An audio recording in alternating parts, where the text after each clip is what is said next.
Up next, a hearing on how American broadcast frequencies, or spectrum, are managed and regulated for the public. Scholars and analysts also testify on spectrum strategy's part in the technological race with China.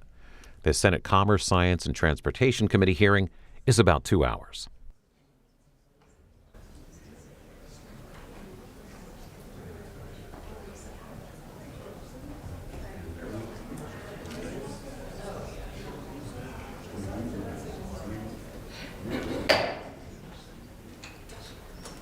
The Senate Committee on Commerce, Science, and Transportation will come to order. Today, the committee will consider the adoption of the budget for the 119th Congress, immediately following which we will move into the hearing to examine the critical role of spectrum policy in driving the U.S. economy.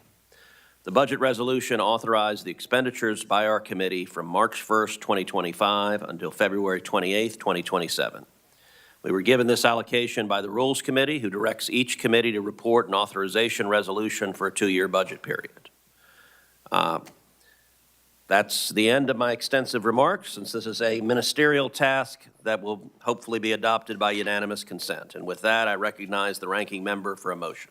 Mr. Chairman, I move that the budget resolution for the Senate Committee on Commerce, Science, and Transportation be reported favorably. Is there a second? Second. All those in favor say aye. Aye. All those opposed say no. The motion is agreed to. This concludes today's votes.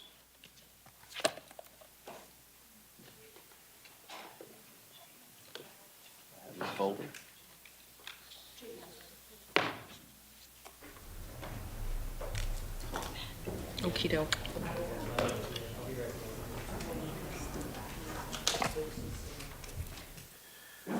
All right, we will now move on to the hearing. Good morning. Auctioning spectrum has been one of the most successful drivers of American innovation, economic growth, and global technology leadership. Spectrum auctions have unlocked billions for the Treasury, while enabling our nation's wireless networks to deliver faster, better connectivity, fueling the rise of breakthroughs from the iPhone to generative AI. This has created millions of jobs, spurred new industries, positioned American companies at the forefront of global innovation, and most importantly, improved the lives of American consumers. The next wireless leap, whether it's remote surgeries or air taxis, may be just around the corner.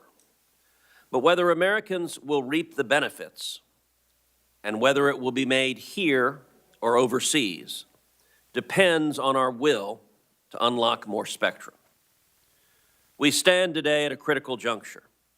It's been 2 years since the FCC lost auction authority and 3 years since the last meaningful auction of spectrum valuable to American consumers.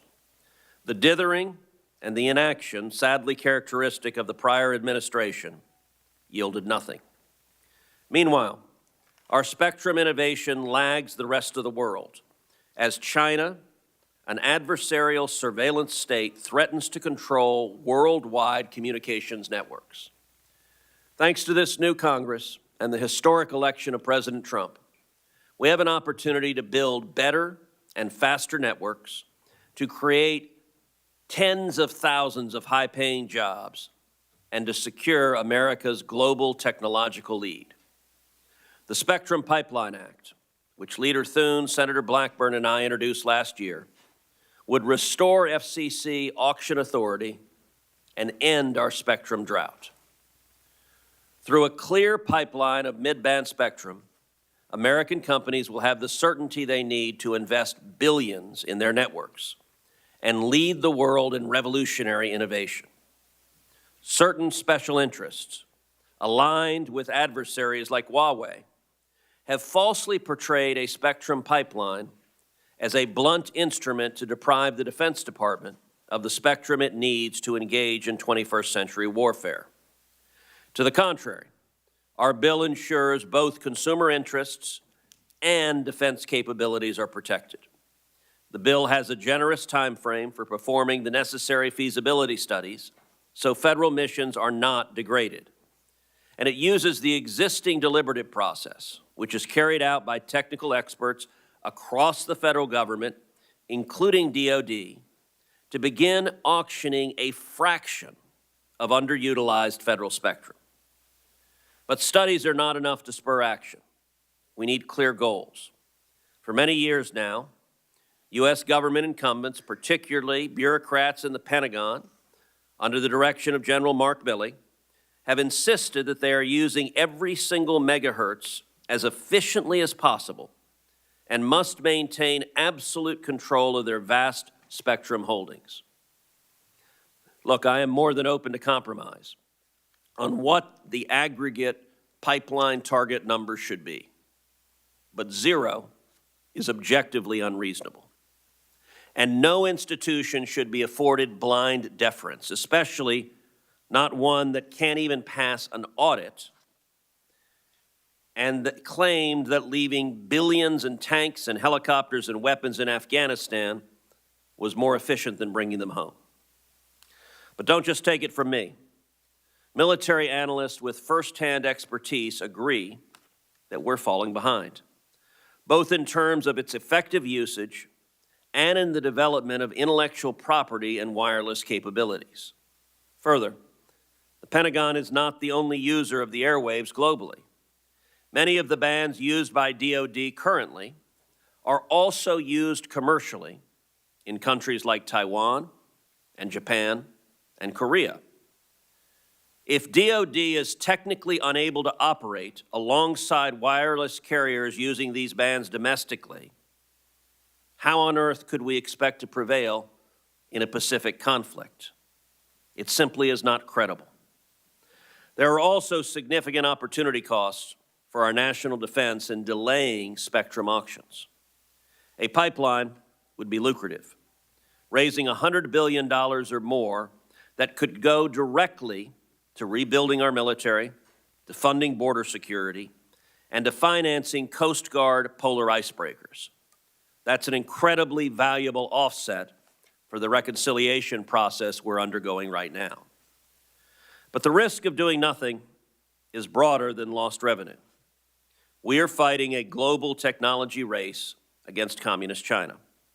If we do not catch up and lead, it will be Huawei that creates the backbone of tomorrow's global communications network, through which much of the world's economic traffic, and indeed much of our own government's traffic, will flow.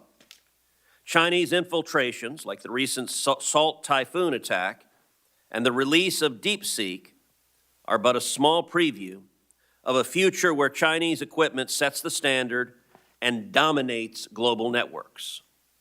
Negative ripple effects cascade indefinitely from there, handicapping our efforts in other adjacent technologies like AI, quantum, and semiconductors, and threatening to make America the loser in the 21st century technology race.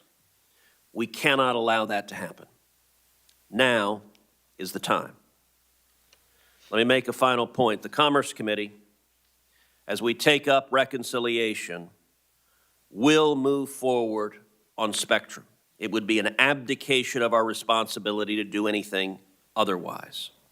We must move quickly and together to preserve the Promethean flame of American technology and to bolster our national security for years to come.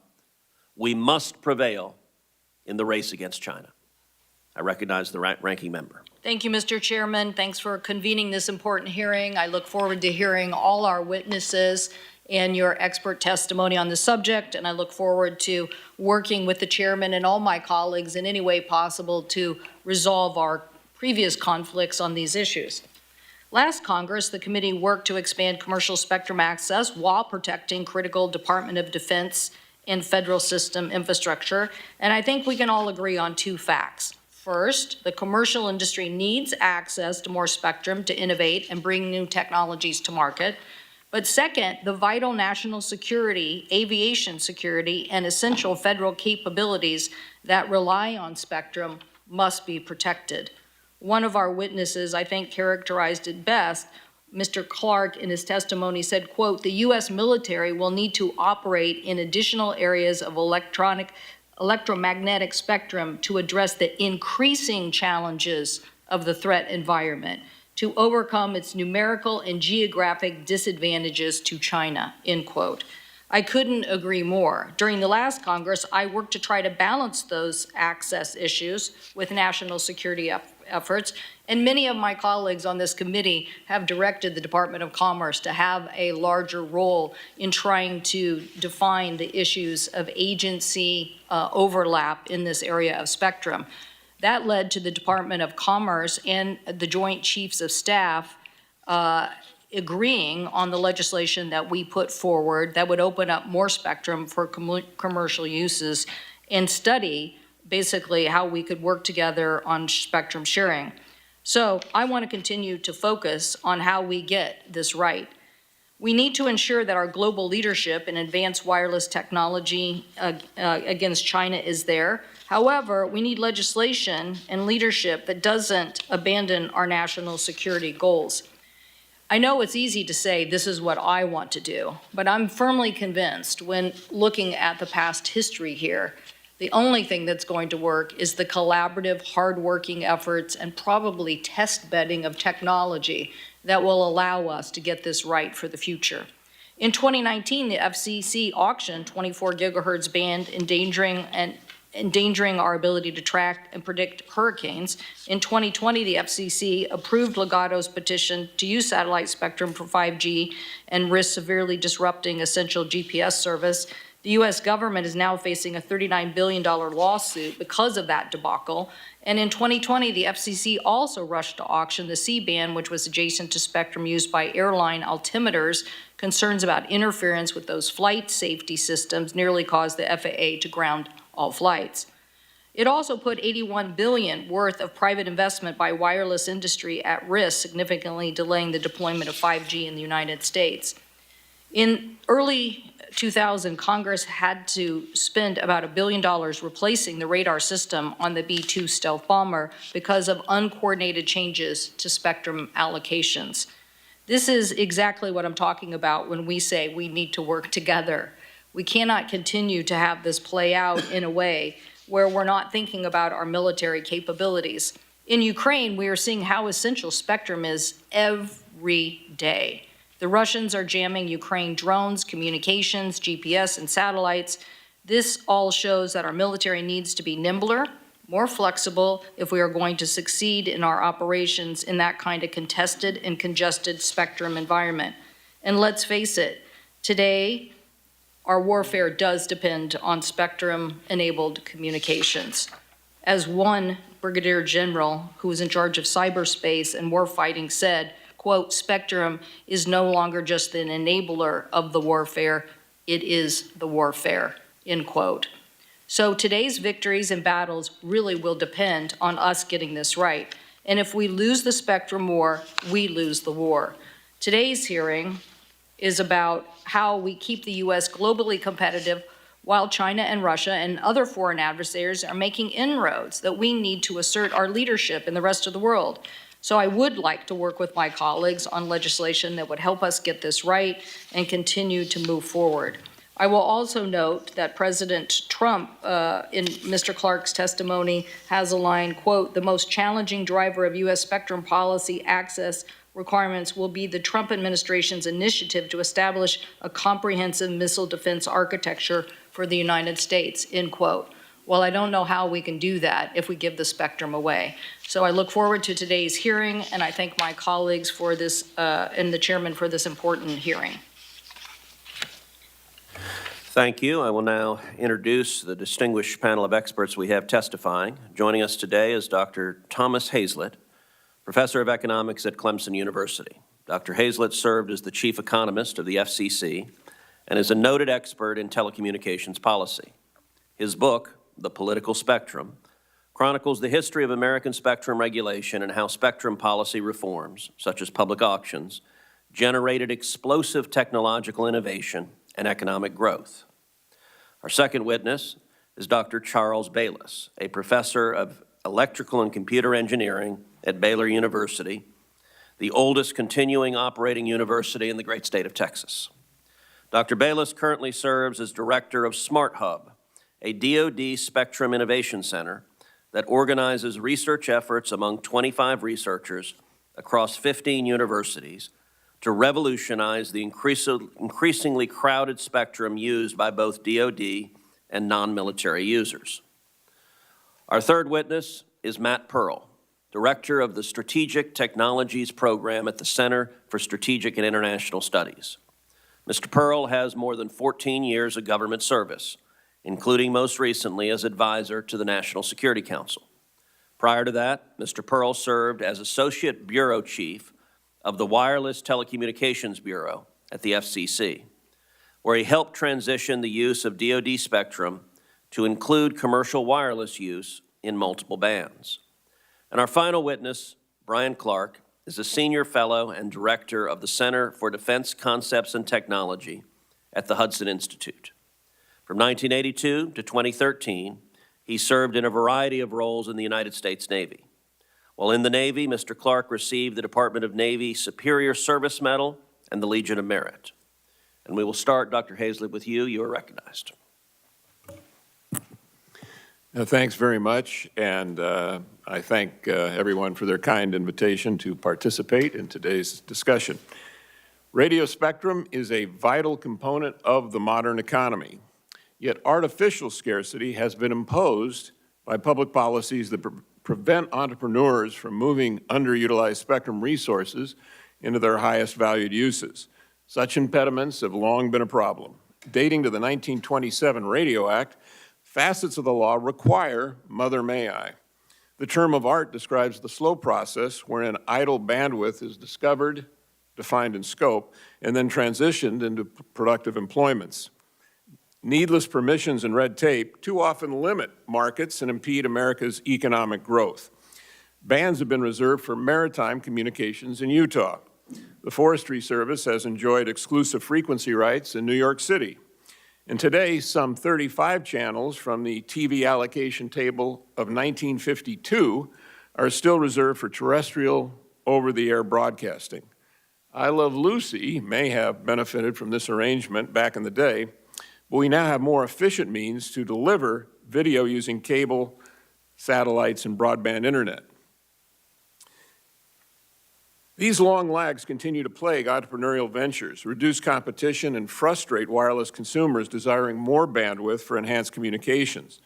Yet the good news is that U.S. policy has not been static. American regulators have taken corrective actions to promote liberalization. In particular, market-oriented policies have relaxed mandates for how spectrum must be utilized. In granting users and licensees wider discretion via flexible use spectrum rights, enormously valuable new competitive forms have been unleashed. Today, over 10 times as much bandwidth is available for mobile wireless than in the mid-1990s. Vast mobile ecosystems have, as a result, bloomed. In addition, competitive bidding auctions assign such rights, replacing arbitrary distributions. Recent decades have brought experiments with new methods, and even the ones hidebound FCC has innovated. In the early 1990s, the introduction of what became known as second-generation cellular, or 2G wireless, was held up for some years by protests registered by holders of microwave allotments. These incumbents claimed catastrophe would result from any change in band access rights. As is often the case, such claims were overwrought. The situation was put into clearer focus and resolved by a clever FCC policy, an overlay. This approach granted emerging 2G networks the right to utilize vacant frequencies in the microwave band under flexible use. Further, the overlays granted the new licensee secondary rights over spectrum occupied by the microwave transmissions. This protected incumbents, but gave life to entrants by defining the spectrum access rights needed for bargains to be struck. Investors in 2G networks were able to pay incumbents to move aside using alternative technologies or other frequencies so as to free up bandwidth for higher valued services. The holdup ended. Airwaves became available, and the U.S., then lagging EU countries in digital wireless, began to innovate and forge global leadership in emerging network services. The overlay policy has since been used in numerous contexts by U.S. regulators. The overlays were modified in Auction 107 held in 2020-2021. The 500 megahertz allocated there had appeared crowded, congested, and unavailable to entrants. In fact, with incentive payments, the entrants relocated. Winning bidders paid $94 billion for the dollars for the new licenses. Of that, some $13 billion was passed through to the incumbents. The reconfiguration of the band took less than 4 years, lightning fast in spectrum regulation time. Such mechanisms have improved incentives for cooperation in the process of radio spectrum reallocation. Many more targets of opportunity for efficient reforms in radio spectrum await. Thank you very much. Thank you. Dr. Bayless. Thank you and good morning.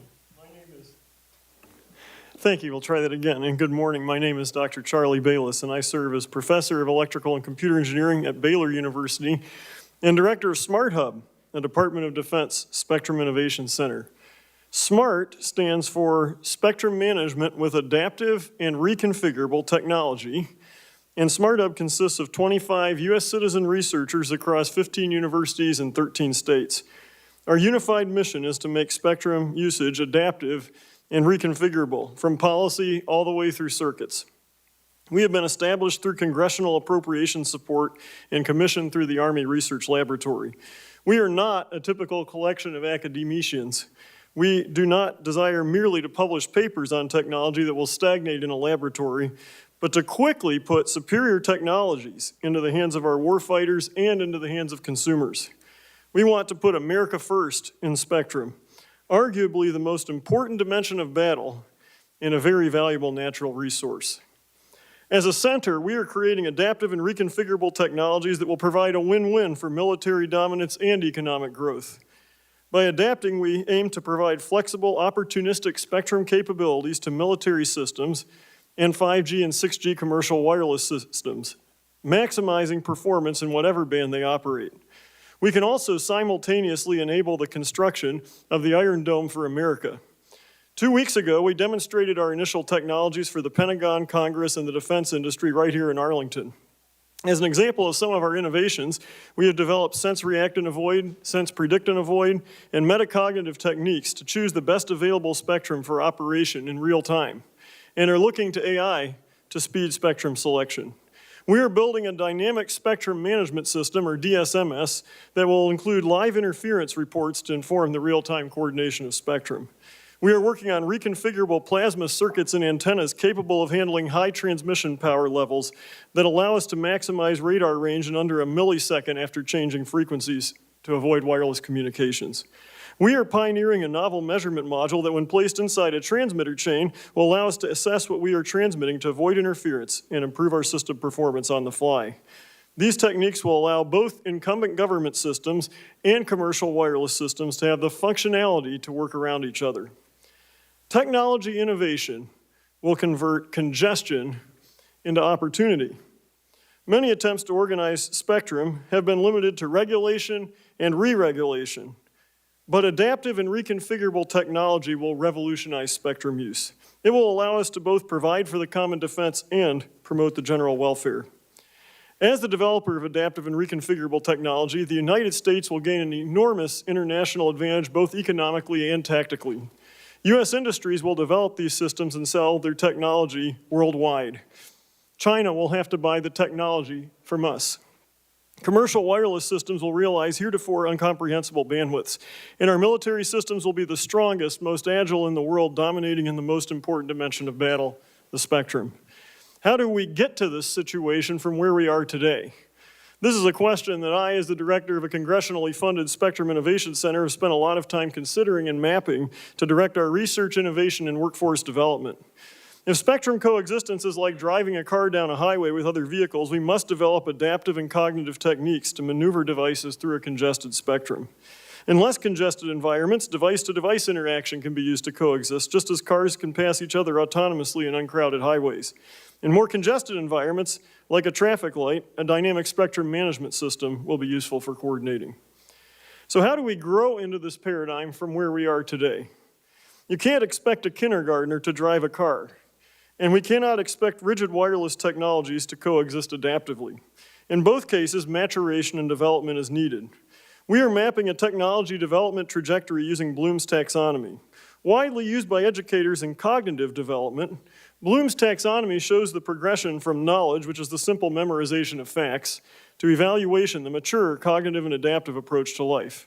In elementary, middle, and high school, educators carefully plot the course of these students in subjects such as reading, writing, mathematics, science, and physical education to develop the cognitive and physical skills the children will need to eventually get behind the wheel of a car and drive the car down the road, adaptively. In a similar manner, we must move quickly toward evaluation, cognitive, and adaptive use of the spectrum. In conclusion, in the race for spectrum superiority, America needs to win. The opportunity is now, and we must seize it or be left behind. There are 25 Patriot scholars in Smart Hub with their U.S. citizen students that are determined to work hard to see this happen. With God's enablement and provision, we look forward to continuing to partner with Congress, our president, and our nation to ensure American superiority. Thank you for the opportunity to testify, and I look forward to answering questions that you have. Thank you. Mr. Pearl. Chairman Cruz, Ranking Member Cantwell, distinguished members of the committee, it's an honor to appear before you to discuss spectrum policy.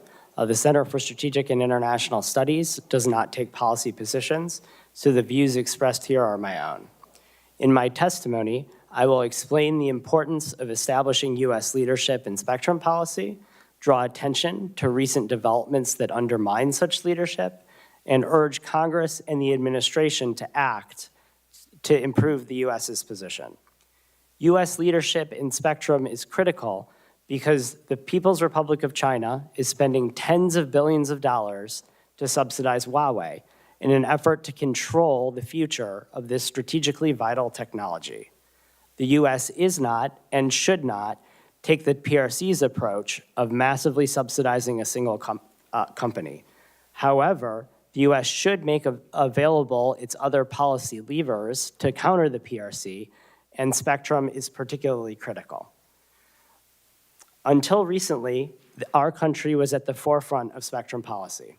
Since Congress authorized the FCC to conduct auctions in 1993, it held 100 auctions that generated $233 billion for the Treasury. In addition, Congress repeatedly provided clearing targets for making spectrum available for commercial use. These actions were critical to economic growth, economic security, and national security. During the period of 4G, for instance, U.S. networks supported 20 million jobs and were responsible for 10% of GDP growth. Further, spectrum has played a critical role in fostering a stable, resilient U.S. economy. While we take it for granted that U.S. companies top the App Store on our phones, spectrum played a decisive role in enabling that to happen. In 2008, we were the first country to auction the 700 megahertz band, giving us a head start in building high-power 4G networks. As a result, U.S. innovators were able to develop the first mobile apps. While I have focused on auction spectrum, I must also highlight the importance of unlicensed and satellite use. We were the first country to adopt unlicensed use, leading to the development of ubiquitous, low-power technologies such as Wi-Fi.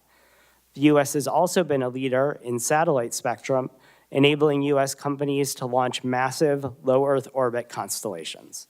While the U.S. has traditionally played a leadership role in spectrum, we are now at risk of falling behind. In March 2023, the FCC's authority to hold spectrum auctions lapsed. In addition, many countries have launched 5G in prime mid-band spectrum that the U.S. has not made available. It is critical for Congress to restore FCC auction authority and to establish ambitious clearing targets. Another threat to U.S. leadership involves lengthy delays in acting on requests for satellite licenses, which is another threat to our leadership. Finally, I will address the relationship between spectrum and national security. I have strong views on this question because during my service at the National Security Council, one of the areas that I oversaw was electronic warfare. Some have taken the position that making spectrum available for commercial use is undesirable because DoD uses the remaining bands. I agree that it is critical for DoD to maintain the capabilities it needs to accomplish its mission. However, we have an opportunity to expand those capabilities while creating opportunities for commercial use. There is also a misunderstanding about whether Congress needs to provide new statutory protections so that spectrum reallocation doesn't threaten national security. As one example, under an existing statutory provision, DoD cannot surrender spectrum unless the Secretary of Defense and the Chairman of the Joint Chiefs certify that they will maintain essential military capabilities. The biggest misconception we confront is that we only need to ensure that DoD has continued access to spectrum to prevail in the electromagnetic domain. The reality is that our military's budget is dwarfed by the commercial sector when it comes to technology, meaning that to prevail over our adversaries, DoD will need to leverage commercial innovation. For instance, wireless networks will be critical to the AI race because developing sophisticated AI services will require more data be sent to and from mobile devices. DoD will need to leverage the most advanced AI technologies, but this won't happen unless we make commercial spectrum available. I look forward to your questions. Thank you. Mr. Clark. Chairman Cruz, Ranking Member Cantwell, thank you very much for the opportunity to speak today to you and to the rest of the committee about spectrum policy. The national security competition between the U.S. and China in the electromagnetic spectrum is not just a commercial one. It's also a military one. And in a lot of ways, it's predominantly a military one as we look at the future conflicts we might face against China and others. If you look at the invasion of Ukraine and how the electromagnetic spectrum has played out as the centerpiece, essentially, of that war, early on, Russia had a lot of problems in its initial push toward Kyiv. In part, that was because of a lack of spectrum management on its part, the inability to use the spectrum effectively. Later, we see today now that both sides are using sophisticated electromagnetic warfare against each other. As Ranking Member Cantwell talked about, they're using jamming against GPS, they're using jamming against communications. The recent offensive that Ukrainian forces mounted into Kursk was enabled in large part by their ability to gain superiority in the electromagnetic spectrum. So operating in parts of the spectrum where the Russians were trying to operate and operating outside their own putting their own comms in parts of the spectrum where the Russians were unable to jam them. So the spectrum is increasingly where wars are going to be won and lost. Against China, the U.S. faces a much more powerful competitor in general and also in the spectrum than Russia poses. To overcome its geographic and numerical disadvantages when you're fighting as the away team against China, the U.S. forces are going to have to rely on a lot of what we would call counter-ISR, counter-surveillance and reconnaissance, counter-communications capabilities to degrade the ability of China's reconnaissance intelligence network to be able to target and attack U.S. forces. If we can't operate inside frequencies where the Chinese operate and outside of our normal frequencies so we can deceive them, hide our forces, and degrade their targeting ability, we're not going to be able to mass the number of forces successfully to defeat them in an invasion of Taiwan. So really fundamentally, winning that invasion of Taiwan comes down to the ability to control the spectrum in that Western Pacific region. We need to be able to build the capabilities for that and train with them here in the United States before we go overseas. And in a lot of ways, that deception campaign has to start here, meaning we're operating in parts of the spectrum that we would not normally operate in as part of an effort to begin that deception against the Chinese forces. In addition, as we mentioned earlier, the Iron Dome for America is going to create new demands for electromagnetic spectrum to protect the United States from missile attack. Obviously, there's opportunities to use new technologies to be able to more efficiently use the spectrum and more effectively manage that surveillance network we need to protect the United States. But requirements for terminal missile defense and for airborne moving target indication from space are both going to create demands on S and X band frequencies that we currently want to make available to commercial users.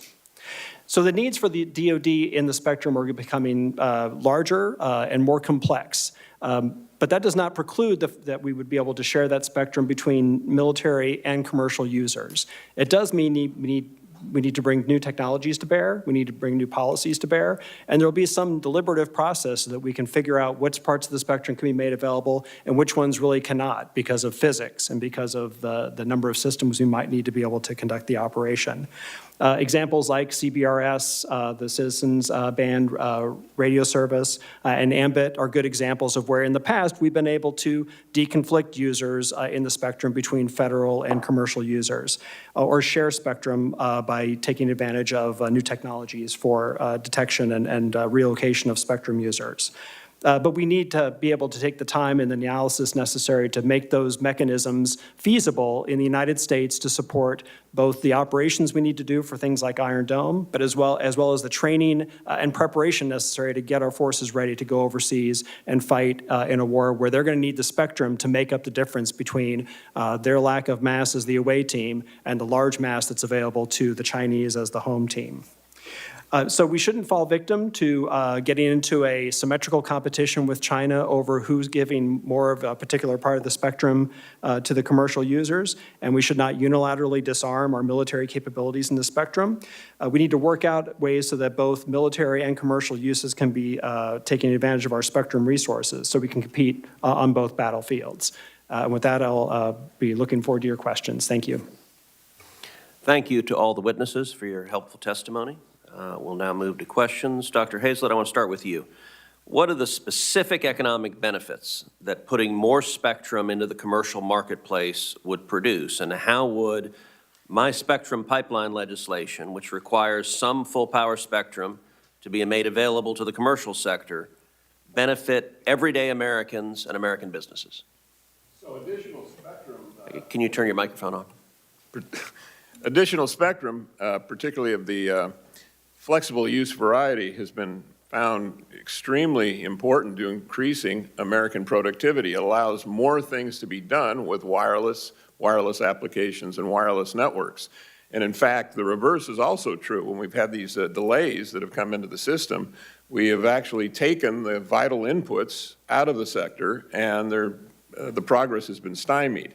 So in fact, getting more spectrum into the marketplace, allowing entrepreneurs and competitors to get access to expand, that explains not only the wireless revolution that we've seen with so much changing in terms of new innovations, but it explains why going forward we have to keep our eye on the ball and make sure that there is a pipeline, there is spectrum pouring into the market to be used in efficient ways, not in the old locked-in, rigid definitions of old. Thank you. Mr. Pearl, would you agree that making more spectrum available to the private sector would result in billions in new investment and thousands of new jobs? Yes, absolutely. And history demonstrates that. Yeah, no, consistently you make the spectrum available, and particularly, as I mentioned with the example of the app economy, being first really matters in that, because then you have innovators that take advantage of the capabilities that they can use in that spectrum. And does my pipeline bill preclude the Department of Defense from accessing the spectrum it needs to accomplish critical missions, or are there ways full power commercial license use can accommodate the needs of DoD? So your bill allows for both the possibility of exclusive use as well as shared use. And so in terms of DoD being able to continue to use some or most of the bands in order to maintain their capabilities, it absolutely creates that opening. Now, Mr. Pearl, we've also heard concerns that reinstating auction authority could hinder President Trump's initiative to create an American Iron Dome. I am a strong and passionate supporter of missile defense and have been advocating for an American Iron Dome for some time. Based on your experience at both the National Security Council and in the FCC auction room, do you believe those concerns are well-founded, that having an auction would prevent missile defense here at home? No, absolutely not. As long as we have the proper interagency process and we make sure that the engineers work together, we can absolutely ensure we have Iron Dome as well as increased commercial use. And could an Iron Dome system coexist with commercial 5G use subject to geographical or location carve-outs like in the Ambit process? That potentially it could. We do have some cases of countries that are using Iron Dome, like the Czech Republic, that are using it quite close to 5G, quite close to those systems of Iron Dome, and so that's one possibility. And there are some other ways that you could design Iron Dome so that you could have potential coexistence. So we're told by some in the Defense Department that if any of the vast spectrum that they currently have use of goes to the private sector, that it will cripple the military's ability to defend our nation.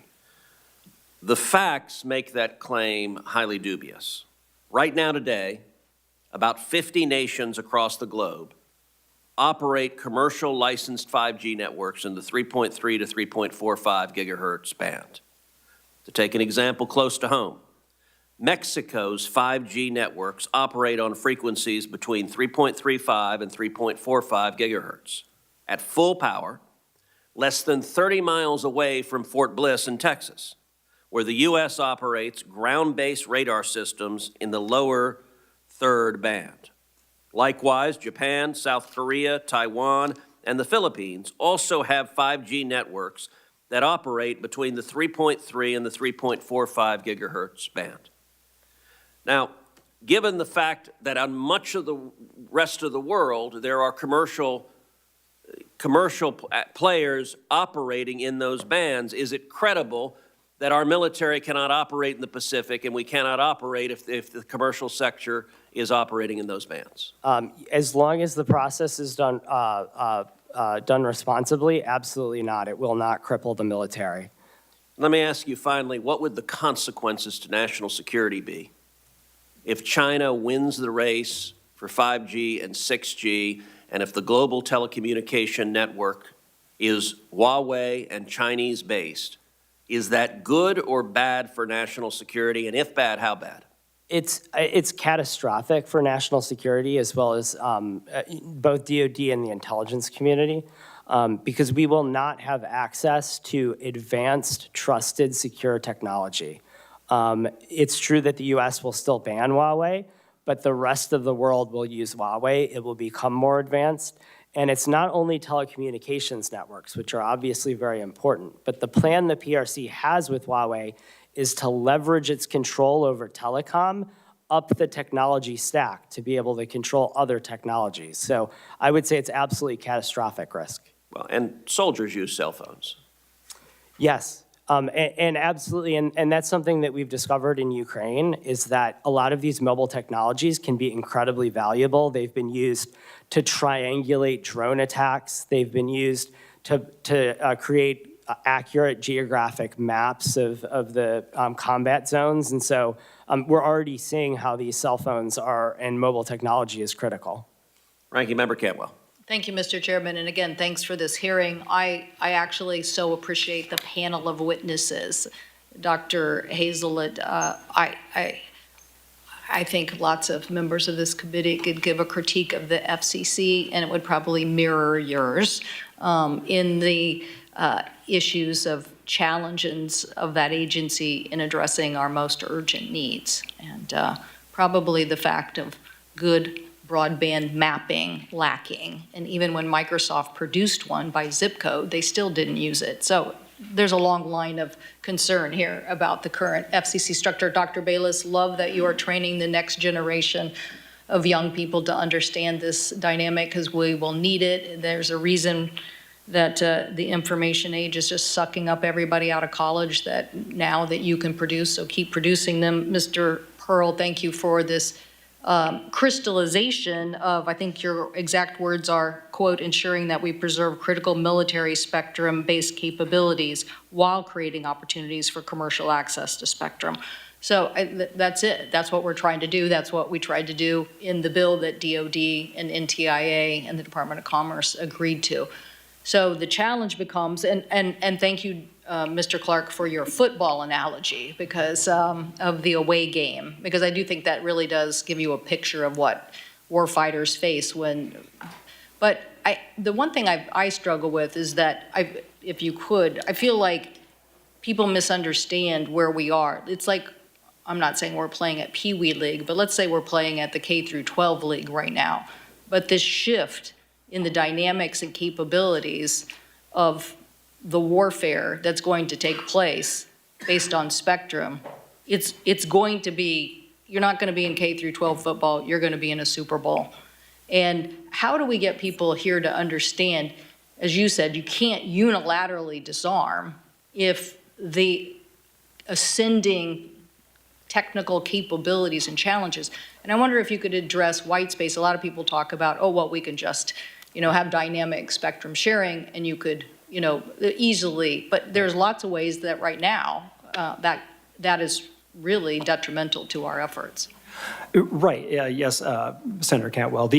So a couple things on that. One is that the military is going to have to be much more dynamic in its use of the spectrum. So we're going to have to maneuver a lot more in the spectrum to avoid where our adversaries are looking for us or to get to where our adversaries are so we can jam them. Using some of the technologies that Dr. Bayless is developing, we will eventually be able to both do those operations as well as maintain some ability to have commercial users operating on that same spectrum. But we're not there yet. Those technologies are not fielded yet.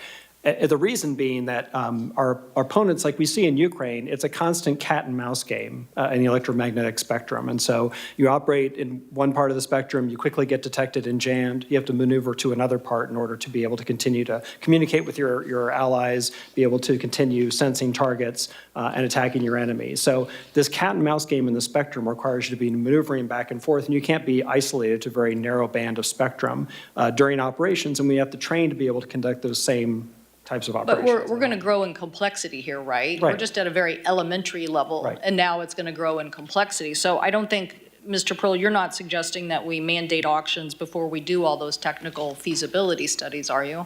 No, I mean, I think we need to mandate clearing targets and then do the analysis. But certainly before you hold the auction, you need to do the work of making sure that we're not going to interfere with essential military capabilities. Which is what I think DOD was requesting of us and why they supported the legislation.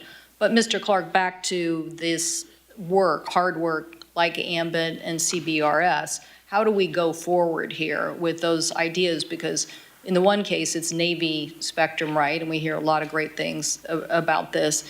But there are paths forward, but do we have to test bed? What is it that we have to do to get this right? And how do we do, as Mr. Pearl is suggesting, this a more collaborative effort on the innovation that the private sector can drive? Well, there's a lot of new modeling and simulation tools, and obviously test bedding these capabilities is going to be really important. So there is a path forward to be able to identify the opportunities for spectrum sharing. But physics comes into it also, because certain parts of the spectrum just aren't going to lend themselves to things like missile defense or to electronic warfare. I have to jam an opponent where his system operates. So we'll be limited by physics and being able to just maneuver anywhere in the spectrum to avoid the commercial users. But within those spaces where we can use the spectrum effectively in the military, we need to figure out if there's a way we can coexist or share. Yeah, and the Chinese just falsely kick them out, right? They just control everything. I mean, I guess you could have that hierarchy. We don't want that hierarchy. China's approach to spectrum management is they have PLA personnel embedded inside the radio management centers and in industry who then maneuver the commercial users out of the spectrum whenever the military wants to conduct routine training operations, development, testing, et cetera. Well, that's our competitor, and that's why we have to beat them. And so we have to figure out how to take care of this defense issue. Thank you, Mr. Chairman. Thank you. Senator Wicker. Thank you. Mr. Pearl, before we auction, we've still got to do the work. Could you briefly explain what that means and how long will that take? Yeah, so I think it's important to have clearing targets in the legislation of how much we're intending to make available. I think that really focuses the process.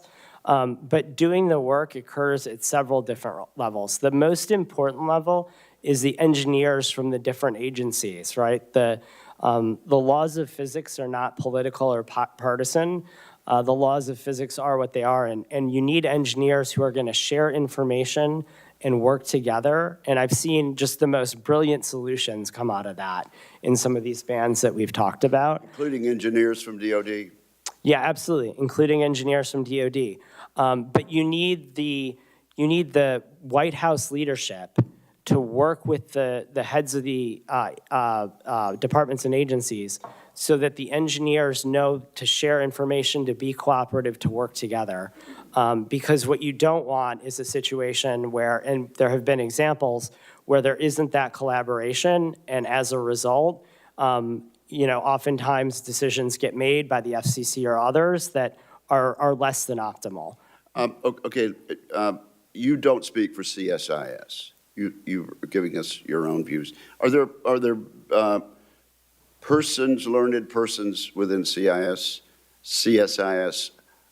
who take the same position as the admirals and generals from the Defense Department, that just absolutely no way this can be shared?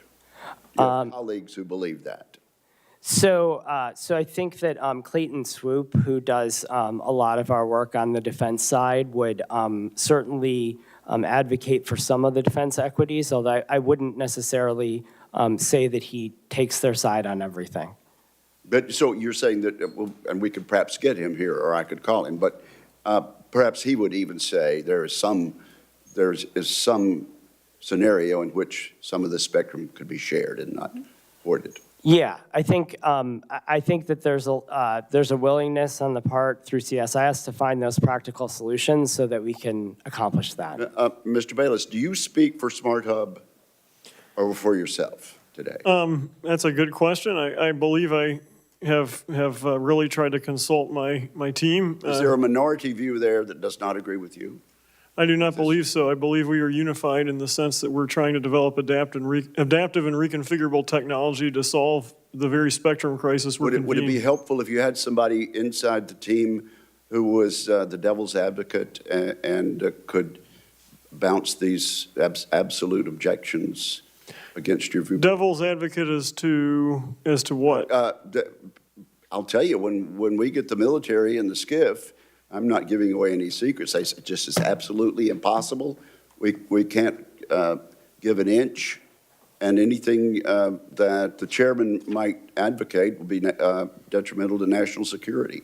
Am I pretty much correct that that's their testimony? I believe we have objective people on our team that would give me gives me contrasting views when they need to be given. I think we've got a team that is working to try to get the best technological solution to the problem, and I think that's our sole goal. Mr. Clark, tell us about the idea of finding a solution by compression and compare and contrast that to relocating.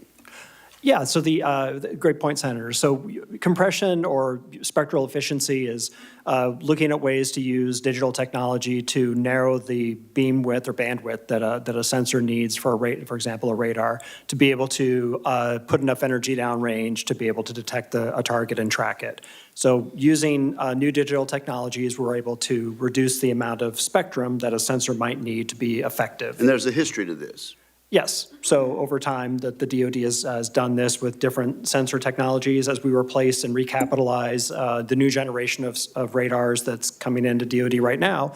They are more spectrally efficient. Supplement your answer on that. Can you briefly talk about Mr. Bayless's reference to live interference notices? Yeah, so the idea would be, can you in real time be able to get a notification instead of normally what happens when you try to deconflict spectrum is you just detect the other user out there and then you have to respond to that. You'd want to augment that with a notification that comes from that other user to automatically tell you, I'm going to use the spectrum now, and here's the level and power and the frequency I'm going to be at. And then the systems can coordinate between themselves. So instead of simply responding to what they see in the environment, they're communicating with each other to coordinate their use of the spectrum in real time. Do you subscribe to his point of view in that regard? I think definitely that technology is certainly viable. The challenge will be getting it implemented into the defense systems that are multiple generations, in some cases old. Just quickly, if Dr. Hazlitt and Mr. Pearl could respond and perhaps supplement on the record as to that question. Sure. This is an ongoing problem of a general order, and it's having an unpriced asset. And at a zero price, if opportunity costs are not considered, of of course, there's going to be overconsumption and no give. But the fact is there are social costs. There are economic costs. There are also technology costs in terms of taking the trade-offs for compression, better radios, better training, better software. There are other alternatives here that everybody in the room should have the incentives to pursue. And that's where there has been some progress, and there have been real good allocations made that really do bring efficiency.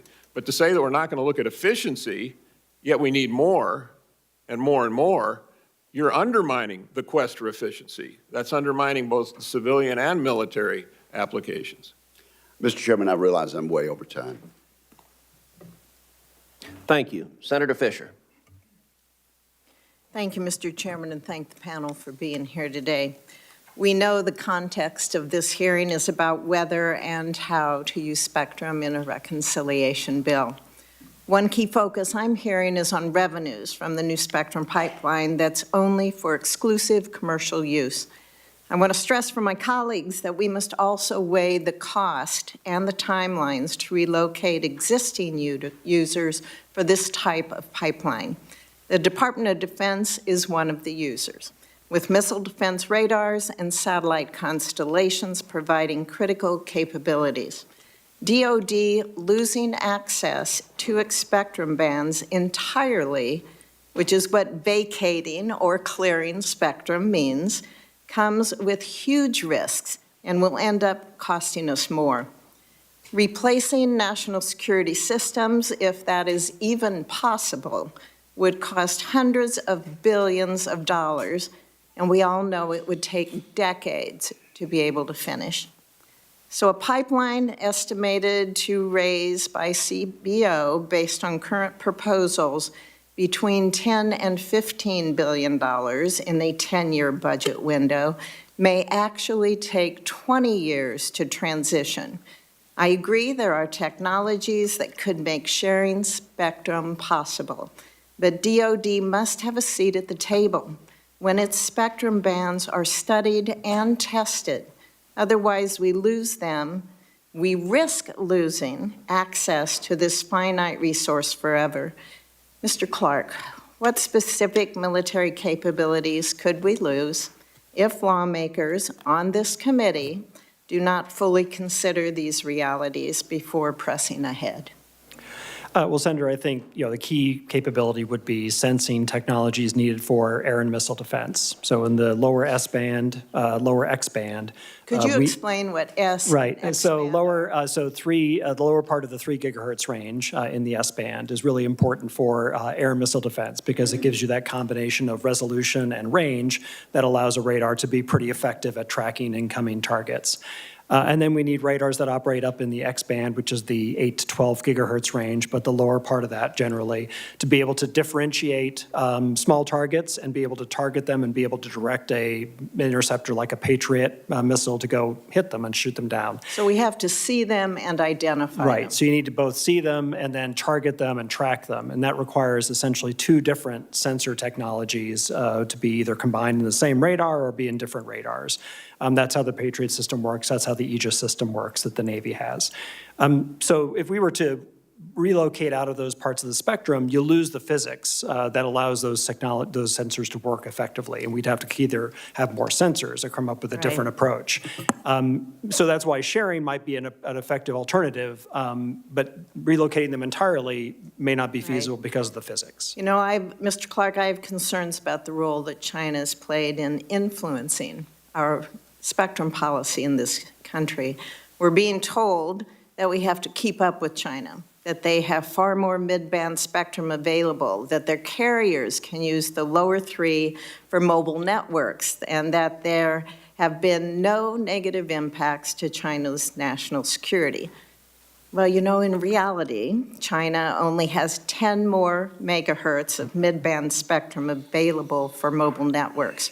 China also recently imposed restrictions in its lower 3 band, limiting commercial access to that low power, which is indoor use. Right. And yet we still hear the China comparison from carriers in their effort to gain exclusive use of these bands, which are needed for our radar systems. If the U.S. blinds its radars purely for economic reasons, that only helps foreign adversaries like China. Do you share my concerns? I do. I think, China could be playing a very sophisticated game here where they're looking to get us to vacate parts of the spectrum that we need for our military sensors while they retain that access. And so we unilaterally disarm while they're able to retain their capabilities.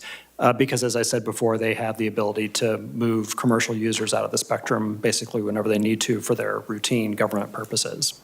Thank you. Mr. Chairman, I would like to submit some questions for the record to Mr. Clark about spectrum management and how that also impacts what we're talking about today. Thank you. Thank you. Senator Klobuchar. Thank you. Thank you, Chairman. Thank you to Ranking Member Cantwell for this important hearing. We know there's been a good discussion about spectrum. I had a judiciary hearing at the same time. But this is specifically important to our 911 systems. I co-chair the Next Gen 911 caucus with Senator Budd, and we are dedicated to expanding and improving emergency communications infrastructure. Yet the FCC Spectrum Authority expired in March 2023, as we all know, for the first time in nearly 30 years. And I'm concerned about this lapse in Spectrum Authority with the increasing needs for emergency authority. An estimated 240 million calls are made to 911 centers annually. However, this critical public service relies on outdated technologies. I've led legislation with Senator Cortez Masto to modernize Americans' 911 system to help enable 911 call centers to better handle text messages, pictures, videos, and modern communications. Dr. Bayless, can you give an example of an innovation at your lab that could help make our 911 system stronger and more resilient? So I think this depends on what types of interference the 911 systems are receiving.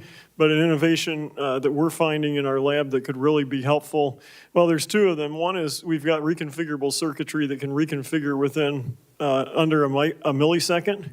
And that would allow us to actually change frequencies and then optimize our performance at a new frequency. What happens is your circuit's designed to operate at the old frequency, and so if you change frequencies, you may drain your battery because you don't have any efficiency. You may not get the transmit power you need. So that's an example of one thing we're doing is reconfigurable circuitry. And then I think that the dynamic spectrum management system innovations we're working on, as well as our in-situ measurement capability, which would allow us to actually see when we're causing interference and change our transmissions and be able to plug AI in through that. Those would help 911 systems as well as any system that's trying to reconfigure. Thank you. You know, just recently in the aftermath of Hurricane Helene, many affected areas experienced the flooding was severe enough to override the internet providers' disaster contingency plans. How could we leverage innovation in spectrum management to ensure that our wireless broadband networks are more resilient when things happen like natural disasters? I'm not aware of this particular, and didn't research this. I would have to go in and see exactly what the problem was in terms of the technical lapse and then try to be able to bring a team to solve it. If it was an interference issue or frequencies not being available, then I think our team has the solutions we could deal with it. Mm-hmm. And getting this spectrum thing set would be helpful if we had more. I think in the sense that technology is behind regulation right now, technology needs to be developed. And I think that's where our lapse is, really. I really believe that investment needs to be made in technology rather than just re-regulating and re-regulating because we're slicing the bread thinner and thinner and thinner until it crumbles. Thank you. Mr. Pearl and Mr. Clark, during President Trump's first administration, there were interagency disputes regarding spectrum. We've seen these interagency disputes through Democratic administrations as well. Recognizing the importance of providing more order, the National Spectrum Strategy was released in November of 2023, and its implementation plan in March of 2024. Mr. Pearl, can you discuss why it's important to continue to improve planning and coordination? And then, Mr. Clark, how can this administration cultivate more agency buy-in to avoid the sorts of disputes that have arisen, especially when it comes to the Department of Defense? Mr. Pearl.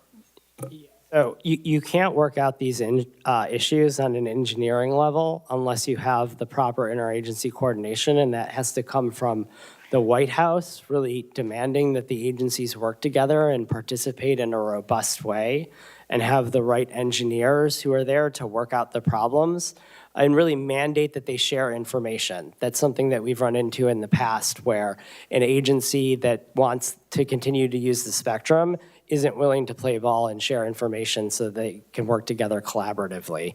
And then you need a really healthy interagency process where it starts at the lower levels and eventually escalates if you can't resolve problems.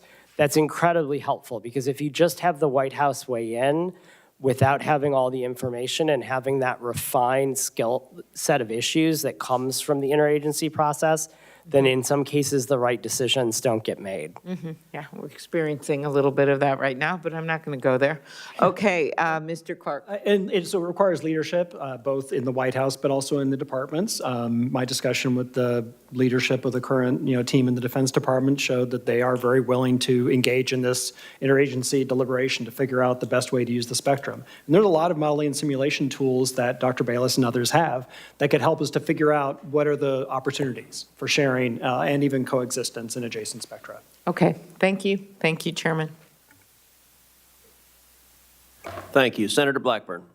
Thank you, Mr. Chairman, and thank you for this hearing. I think it is one of the things we need to be focused on is what is our leadership going to be as a nation in this area. So one of my concerns, and I've talked about this with the chairman, is what I see as spectrum squatting with our federal agencies. They control most of the spectrum assets, and they are failing to optimize this.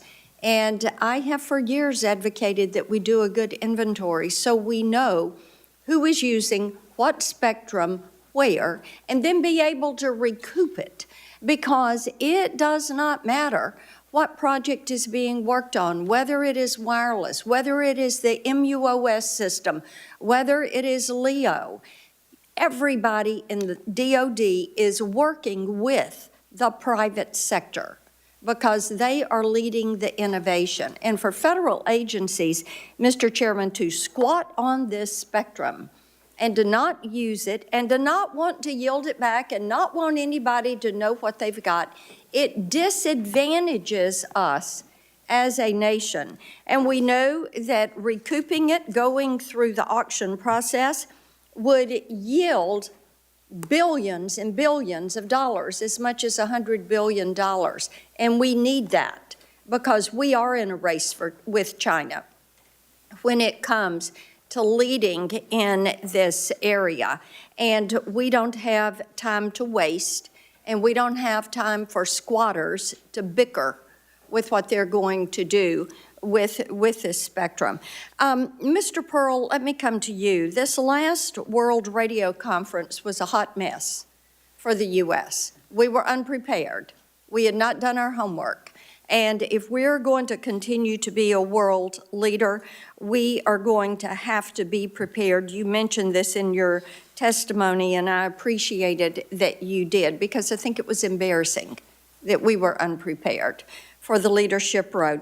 So I want to hear from you, and if you want to submit this in writing, I would appreciate that. But the lessons we should have learned from this last one and the steps that we should be taking to prepare for the 27 WRC.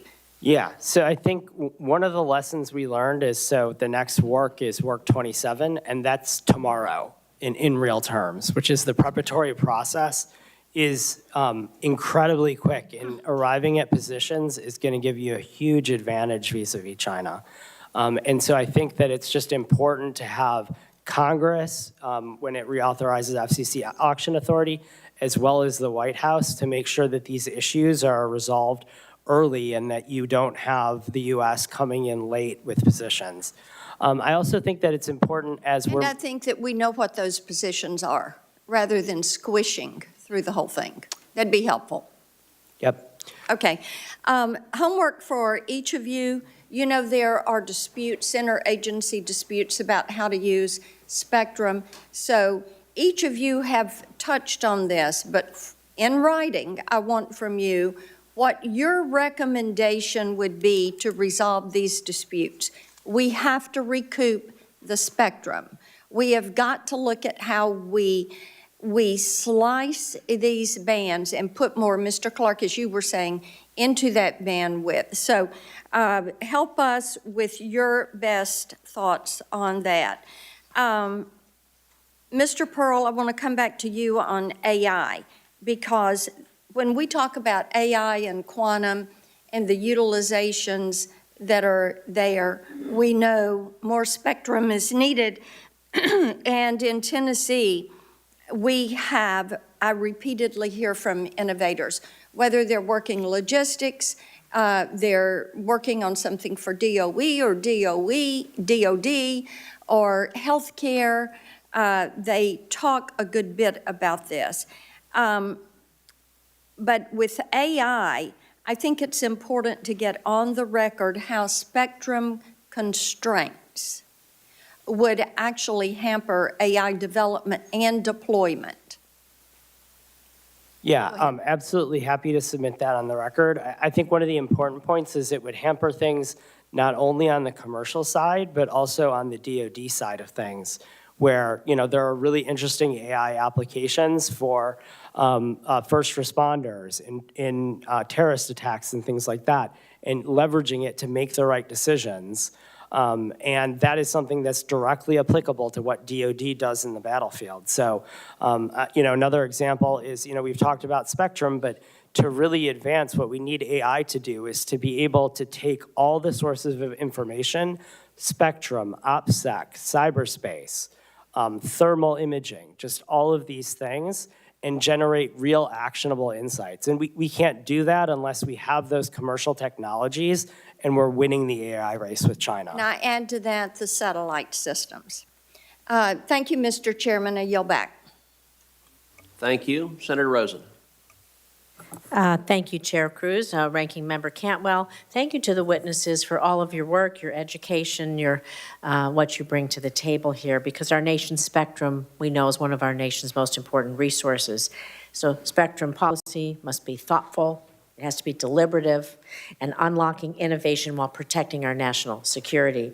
So I share some of my colleagues' concerns that this administration and some of the majority want to sidestep having a deliberative fact-based process instead advance spectrum proposals merely to raise as much revenue as possible to fund massive tax breaks for billionaires. So we must instead take our time to find the right policy that ensures that revenues from spectrum sales actually lower costs for the American people. And last Congress, this committee advanced legislation to use spectrum proceeds, of course, to lower my state of Nevada, Nevada's internet bills, to help our first responders, it's so important, and invest in the R&D that we need to share spectrum safely with the Department of Defense. That is a foundation we can and should build upon. And we know there are key challenges between the DoD, commercial operations. One thing that's particularly concerning that I've been thinking a lot about is dynamic spectrum sharing and where we're at with that. So Mr. Clark, then Mr. Bayless, where are we really at in reality with our capabilities on dynamic spectrum sharing, and how can we deploy, when we get there, dynamic spectrum sharing to ensure that efforts to expand access do not undermine military access? We still want to unlock possibilities, but is it still a concept? Are we testing it? Where are we at in the dynamic spectrum sharing world, please? Yes, Senator. So dynamic spectrum sharing is a relatively mature technology at this point. I mean, it's being used in place or in applications like the Citizens Band radio service, where along the coast we have dynamic spectrum sharing between Navy radars that use the spectrum, and then also 5G providers that operate in that same spectrum. There's obviously new technologies that are being employed that Dr. Bayless has done a lot of work in to make it even more sophisticated in terms of how that spectrum sharing And happens. how more nimble. And how seamless it can be, right? And how you can start to do that in much narrower parts of spectrum, because it gives the ability for both users to jump around into different parts of the spectrum much more agilely, than they could today. The challenge is always the implementation, because now I've got to take those new technologies and I've got to bake them into, in the case of the military systems that span multiple generations of technology. So we have analog radars still in service, and analog communication systems that don't lend themselves. They don't have a digital We would need a bridge backend. to get there. We Right, would need so a we've got bridge to get there. We're going through this recapitalization of the U.S. military's spectrum-dependent systems that will, over time, make them better able to take advantage of these technologies. And the question is, how quickly can we accelerate that in order to make dynamic spectrum sharing more of a reality? Thank you. So thanks for the question. Incumbent DoD systems need technology development, and I think I want to focus on that for a minute, because in the research question, a lot of times we're very focused on helping the commercial wireless systems be more adaptive. Smart Hub has really taken what I think is a very unique focus in looking at the incumbent systems. Actually, how do we improve the DoD systems? Given where the DoD systems are today, we want to see those move to an adaptive and reconfigurable model. And so we're working on flexible circuitry. We're working on flexible communication strategies. We're trying to figure out how can we put AI into actually predicting the spectrum, so these incumbent systems, we can hopefully, and with our industry partnerships, we've got a quick pathway to put technology into the hands of the DoD to facilitate the types of economic growth that our nation needs from the spectral bands. So hopefully the technology development is a game changer where we can have our cake and eat it too. Well, to your point then, what are the risks associated with mandating the movement of certain bands or the alteration of certain bands prior to having first done these studies about what we can and can't do, and how we need the maybe a measured approach to get some of these legacy systems on where they can be nimble and more adaptive? Technology development is I think the big elephant in the room, and we need to address it, because if we don't, we can do a lot of things to posture, but we're not going to make improvements because we're just slicing the bread thinner and thinner. By having adaptive and reconfigurable technology, what Congress needs to do is to fund work going forward with entities like Smart Hub, because we're going to bring this and we're going to bring it to the DoD quickly, and that will be a game changer. We won't have to have these discussions anymore, because the technology will supersede way supersede what we have today that's available, and it can be done in a reasonably short period of time. So investing in more things that you're doing at Smart Hub. Thank you very much. Thank you. Appreciate it. Thank you. Senator Budd. Thank you, Chairman. And again, thank the panel for being here. This is fascinating testimony. I think we're all trying to find the both and here. I mean, how do we find the revenues from a spectrum auction that's much needed, and how do we secure and protect national defense? Dr. Bayless, I want to follow up. Thanks for your work at Smart Hub. What is the timeline? I didn't hear between Mr. Clark's answer and then your answer. What's the timeline for dynamic spectrum sharing? If you saw great promise, how far out before an actual practical implementation of that, in your best estimation? Yes, I would say as fast as possible. We're in a national. You have a years. We're in a national crisis right now in terms of spectrum. We really are, and so when you have an emergency, you try to fix the problem as quickly as possible, and that's what we're doing. We really are trying to work as quickly as possible. I will say that having a center like this, where we've convened the nation's top 25 spectrum researchers, in my opinion, to solve a problem. You've got everybody reading off the same sheet of music, working together. You've got policy and economics experts alongside circuit experts. That's really going to speed it up. I say that's going to give you a 3 times speed up rather than a program director funding one-off projects somewhere. So I will say we can really accelerate it. Me being able to put a time scale, I would say as quickly as possible. I really don't want to give you an exact number just because I don't know exactly what that number is, but I can tell you at our 6-month demo, we showed tremendous progress. Mr. Clark, do you have a number? I can give you a number, right? So to get these systems or get these technologies incorporated into the military systems that need them, it would take 10 to 20 years because you're going to take these ships offline, these aircraft offline, these radars offline to go upgrade them, and we can't have them all do it at once, obviously. So it takes time to run them all through the process of being upgraded. Thank you. Mr. Bayless, you mentioned that Congress needs to fund some more research on this. Do you have a dollar amount on that? Is there something that you're particularly asking for to do more research in dynamic spectrum sharing?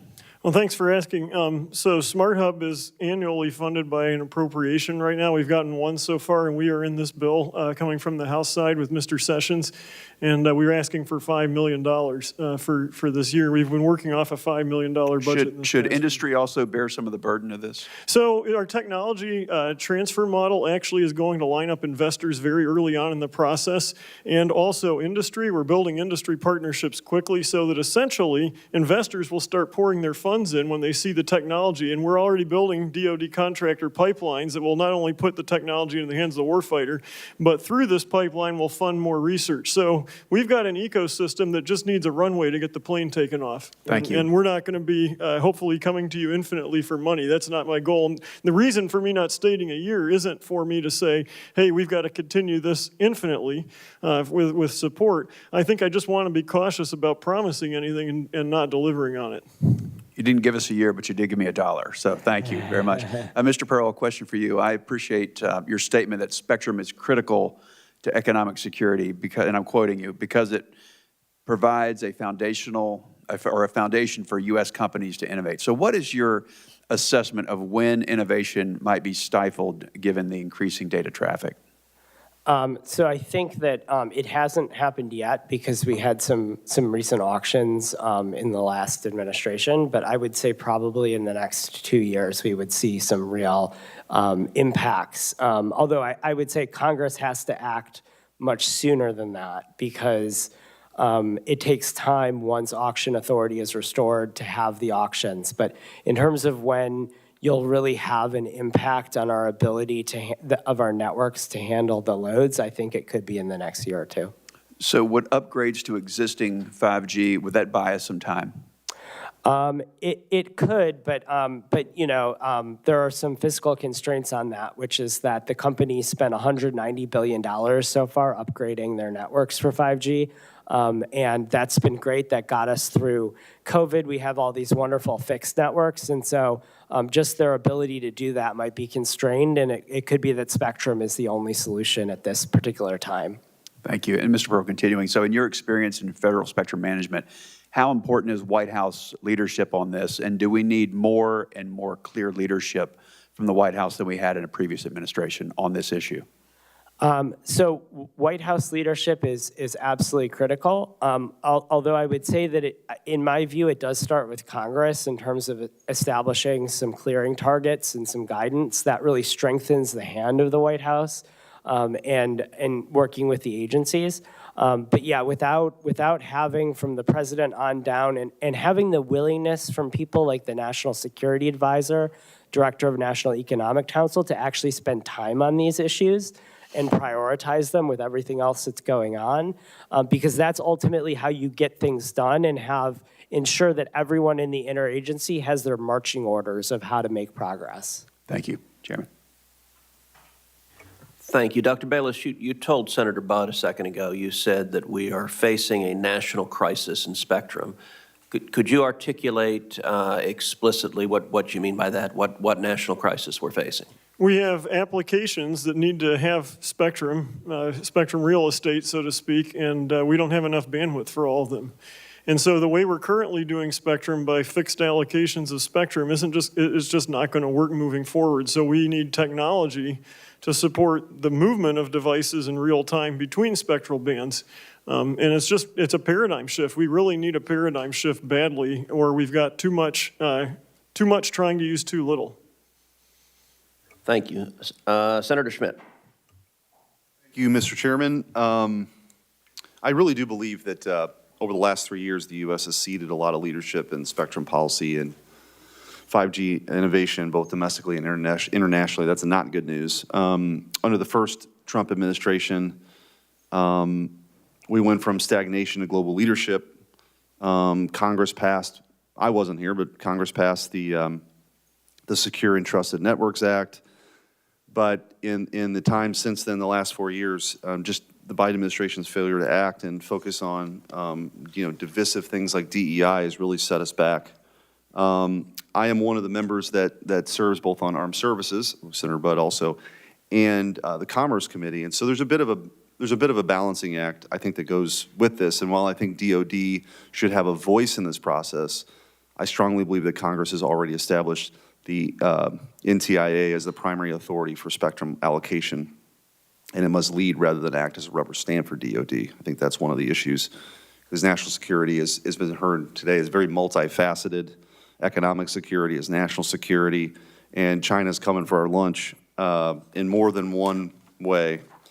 I wanted to ask just a few questions, and I'll try not to ask questions that have already been asked, but it's possible I might.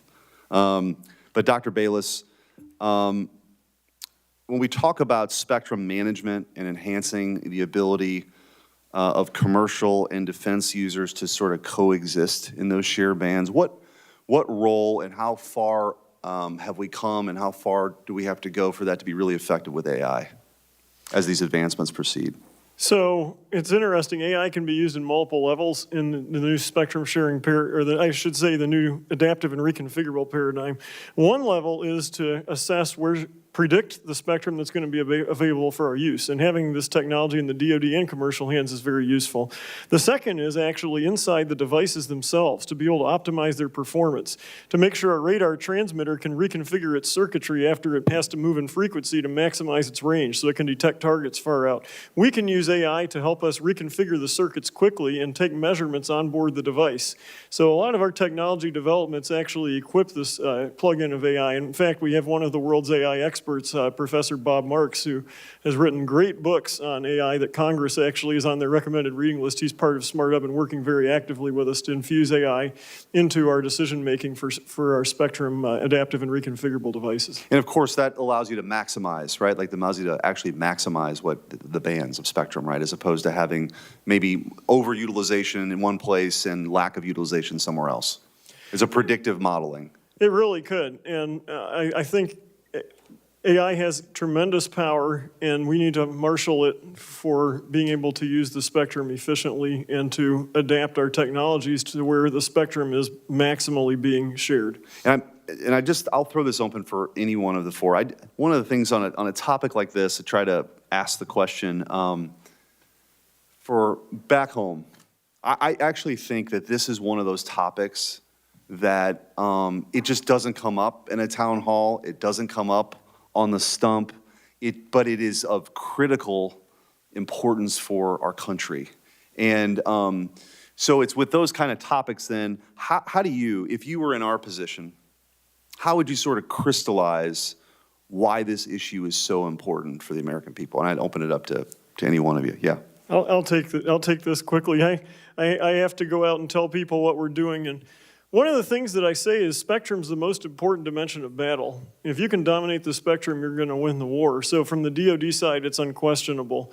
And in fact, the Space Force, we're talking with Space Force people now. The Space Force, the only dimension of battle is spectrum. There are no tanks. There are no soldiers on the ground. It's just spectrum, and we're going to have to be dominant in spectrum. So from the DoD side, that's really important. I think from the commercial side, we are more connected than we've ever been through spectrum. We learned that during the pandemic because we had to use the wireless spectrum to connect with loved ones, and other things. So I think our society certainly sees the need for wireless devices. Anybody else?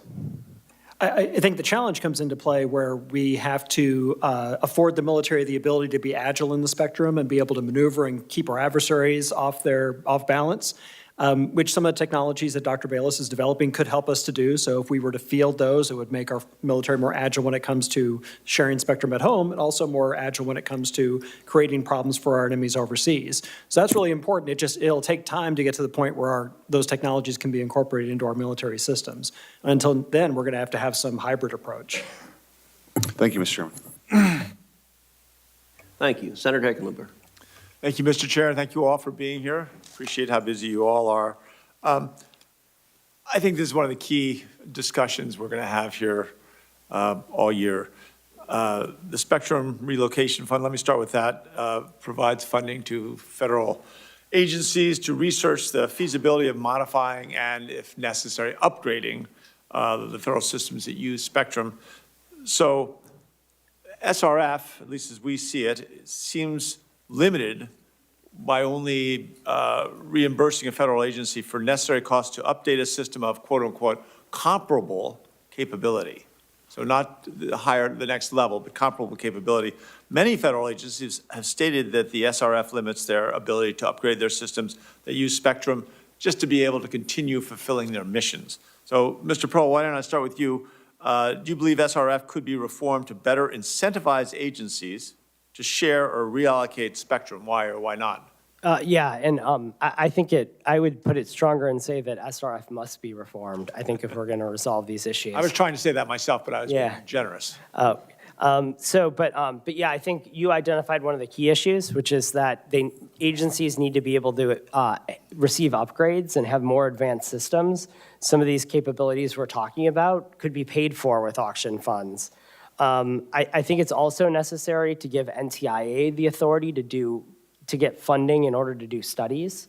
Right now, only the agencies can get SRF money to do studies. But as several senators have said, it's really important, and the NTIA engineers are really looking at this from an honest broker perspective and trying to get to the right answer. And so allowing them to do that would be really helpful. And then I think the last thing is that there's a technical panel under the legislation, NTIA, FCC, OMB, and they approve what the agency is going to do when they do the study, but they need more oversight of the process after that, because when things go off the rails and the study isn't going to be useful, you need that ability for the other agencies and the other engineers to weigh in and get things back on track. Absolutely, couldn't agree more. Dr. Bayless, your testimony underscores how collaboration in the academic community and within government and the academic community helps enhance this Spectrum Innovation Center you lead. You see firsthand how our universities educate and create that workforce pipeline that we need to maintain our leadership in all STEM fields. Computer scientists to enhance cybersecurity of the wireless networks, radio frequency engineers to develop new technologies for sharing spectrum and getting more efficient usage. As we debate, as Congress debates how to study and share and reallocate spectrum and try to be as fair and look at the greatest good for the greatest number of people, how do you highlight the importance of ensuring that the U.S. grows a trained spectrum and cyber workforce? Thank you. Appreciate the question.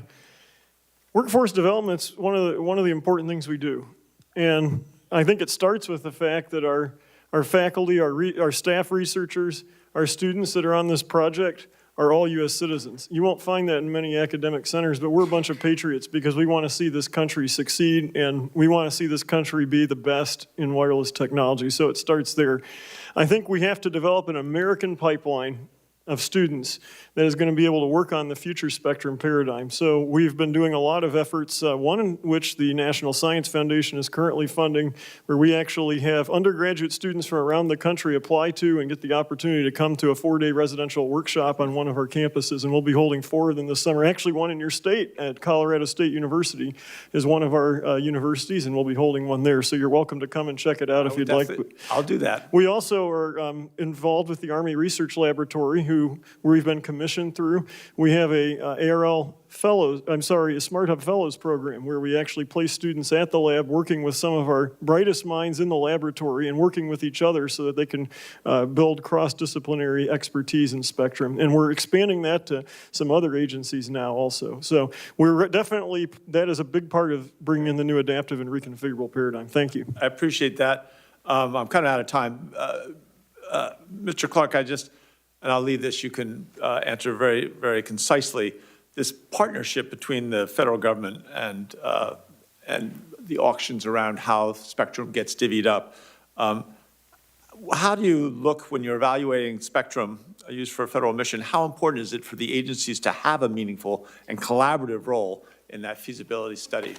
Right. It was really important because the physics matter. I think that fundamentally, no matter how much spectrum sharing or division of the spectrum into more efficient bands comes, you still have to deal with the physics of certain bands are going to be useful for certain operations, and you can't just move to another part of the spectrum. So physics matter, and I think that's fundamentally where it comes down to. Thank you so much. I yield back to the chair.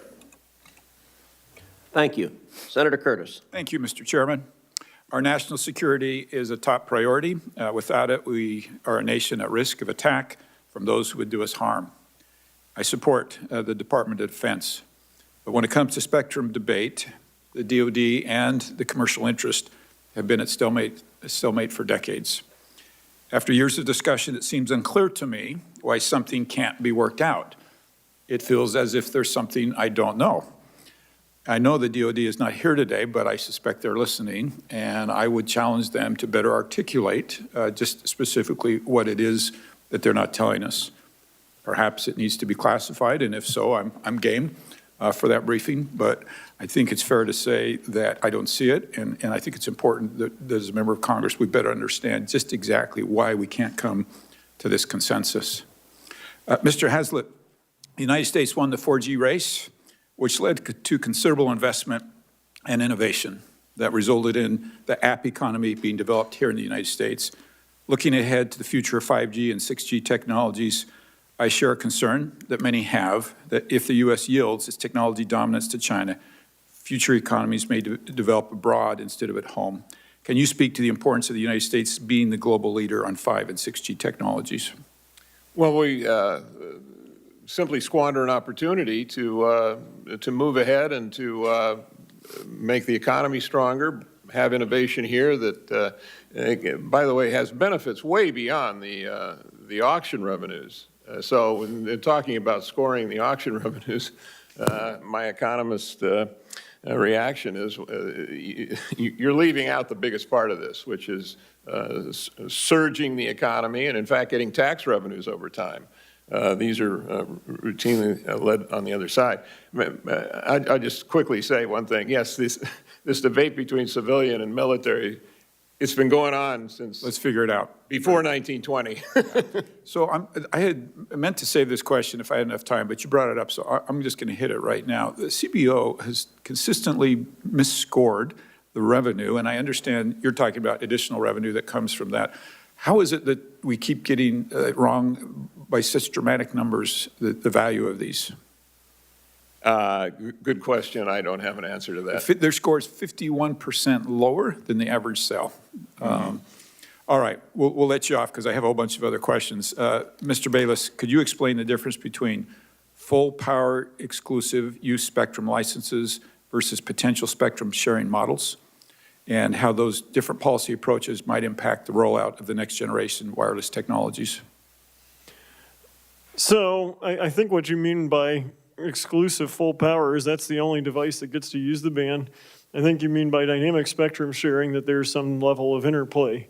I would say that from my perspective as the director of a center that's developing adaptive and reconfigurable technology, what we need to do, we're here at your service to build the best technology that we can to help our country succeed.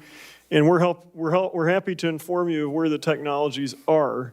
In terms of choosing a side in that game, I prefer not to try to speak out on that because that's not my lane. I'm really trying to develop technologies that'll make us the best.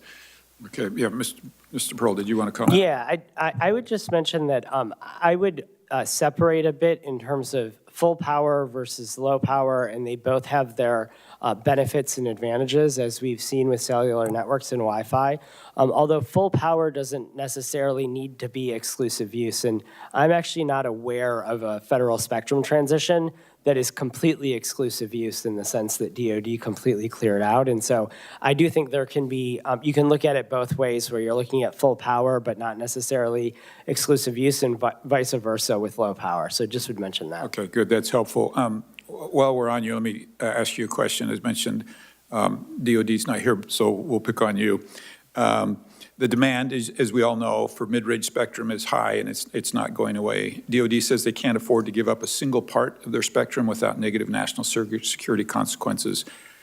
Is DoD truly using all of its spectrum with maximizing efficiency, and what other considerations are leading DoD to this conclusion? No, I don't believe they are. And, if you get into the details with them in many cases, I think that they would concede that.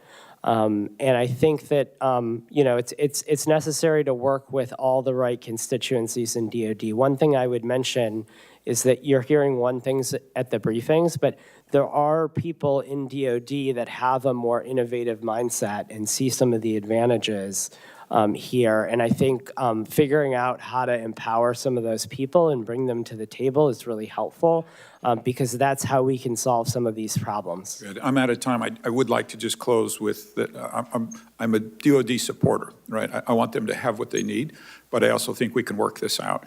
Thank you all for your time. Thanks, Mr. Chairman. I yield. Thank you. Senator Kim. Yeah, thank you, Chairman. Actually, I just want to pick up where we were there. So, Dr. Pearl, I mean, we're trying to get all this sense of the trade-offs that are out there and what we're hearing from DOD and elsewhere.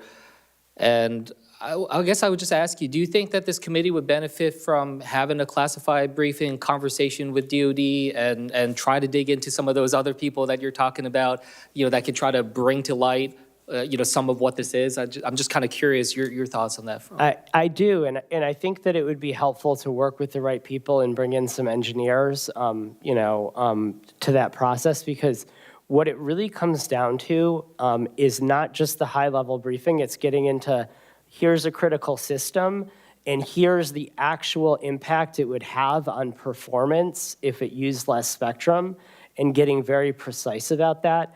And then talking about some of the technologies that might be able to avoid that outcome and preserve the DoD capability, but really focusing on some of those, like a small number of critical systems and getting into those details, because just to be told we can't share any, we're using all of it at all times is, to me, there are important systems in these bands. There are systems that absolutely are essential to our national security, but to say that we can't share any of it and we're using all of it is just not, that doesn't pass muster. Yeah, I think you're right. That precision is incredibly important when it comes to these decisions. Mr. Clark, I guess ask you the same question. What are your thoughts about us in this committee diving in deeper in a classified way? Oh, yeah, yes, sir. I think that's absolutely what needs to happen, is to get down to that level of precision of what do the systems do, what frequencies do they operate at, what's the operational, what's the purpose of the system, and how does it work in the warfight, and then how could it operate differently if we were to try to make it more agile in the spectrum. So a lot of these systems, they need a band of spectrum that's available so they can jump around and avoid enemy detection or avoid enemy jamming. So in some cases, these systems are not efficient because they have to have more spectrum made available to them so they can do this kind of anti-jam function. But that means they're not using the frequency continuously. So if you had spectrum sharing schemes and dynamic spectrum sharing, you could still do anti-jam operations while being able to free that spectrum up for other users when you're not employing it. Okay. If I could just add one point on having, because I think it's a worthwhile conversation, also looping in what are the possible ways that you could accommodate DoD in other parts of the spectrum. So if we talk about, for instance, lower 3 gigahertz, which is a really critical area of discussion, there's a federal band that goes 400 megahertz below where DoD is using it. And so also having a conversation about where could DoD potentially move, I think could be really helpful. Yeah, thank you for that. I agree. And Mr. Chair, I guess I would just, for your consideration, as one of the newer members here on the committee, I was on Armed Services on the House, but still a lot here to unpack. So if we could consider whether or not that might be doable for us to engage in a classified way that might be able to make sure that we're all really trying to understand this, and especially what Dr. Pearl said about the precision that's necessary here, because so much is at stake. Just in my final time here, Dr. Pearl, I guess I just wanted to ask you, in your testimony, you talked about how critical it is for the U.S. to advance our position in wireless innovation and technology, especially when it comes to the strategic competition that we face with the PRC. I guess I would like you to just expand, can you explain to us how the Spectrum Auction Authority fits into that goal? How is that embedded within that broader ability for us to advance our position? So I would characterize spectrum auctions as the first step in a chain reaction that reverberates through the global economy, meaning that the auction is something that, other than us insiders, no one is aware of, raises some money for the Treasury, But that is the opportunity for mobile operators to upgrade their networks. Otherwise, it's too expensive. There's no reason to do it. It's once they've obtained new spectrum that they launch new services, expand their use of it, and then from there, it reverberates into the app economy, into tech companies, into like what you can use all that bandwidth for. And then ultimately, that creates an ecosystem. And we want a technology ecosystem outside the PRC that's the most advanced and robust. And so it's a key component in terms of building that overall tech ecosystem that's going to be able to outcompete and out-innovate the PRC. And that innovation, that's not just good for our own nation, but that helps us be able to try to export that and be able to get market share around the world. Is that what you're saying? Yeah, absolutely. So other countries are going to make decisions about what spectrum bands they use, what wireless networks they procure from. And so having that ecosystem that's attractive to them means that they'll choose the U.S. over the PRC. Great, thank you. I yield back, Chair. Thank you. Senator Moreno. First, Mr. Chairman, thank you for holding this hearing. I'm glad I sat through the whole thing. It was extremely enlightening. And I know in the Senate, you're supposed to abide by the rules that even though a point has been made, it hasn't been made by everybody. I will break that tradition and thank the four of you for your testimony. I thought the exchange was fantastic. We learned a lot. And with that, I yield my time.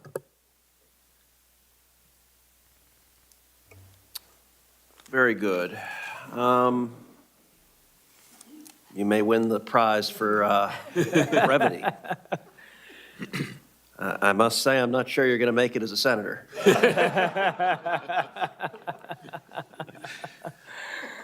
I'm not going to follow that line. There are several things I want to revisit. There was a claim mentioned earlier that it would take 20 years to develop advanced sharing technologies. Mr. Pearl, did it take 20 years to develop the ambit process? No. I think that was a matter of, the study was done in about 6 months, and it was completed within 12 to 18 months, if I'm remembering correctly. Mr. Clark, are geographic carve-outs another way to share? Yes, sir, they are. They are, absolutely. And on the point about 20 years, I was just saying it would take 20 years potentially to upgrade all the systems with the new technology. The new technology would be available more quickly, obviously. And was the ambit process successful in enabling DoD and commercial 5G coexistence? It did, yes, sir. Some of my colleagues have also discussed low-power spectrum sharing, or CBRS. Mr. Pearl, do you think CBRS is a panacea, or do we also need full-power spectrum? We need full-power spectrum as well. CBRS was the first really serious effort to do dynamic spectrum sharing in a band where it was really difficult. But you need both those high-power uses to really utilize the ability to penetrate buildings, walls, to really have the capital investment that the carriers need in order to offer a lot of those services. And so you need those high-power services. You need low-power services, which we have in 6 gigahertz and elsewhere. And both are important, absolutely. Dr. Hazlett, I've heard concerns that CBRS has been underutilized because providers lack the certainty they need to invest in their CBRS spectrum. Do you share these concerns? Well, there are some problems, as the FCC is acknowledging, and it's gone back to try to see how it can fix it. The claims were that was the solution, that was going to really have what is called sharing. I'll just mention the fact that all spectrum is shared.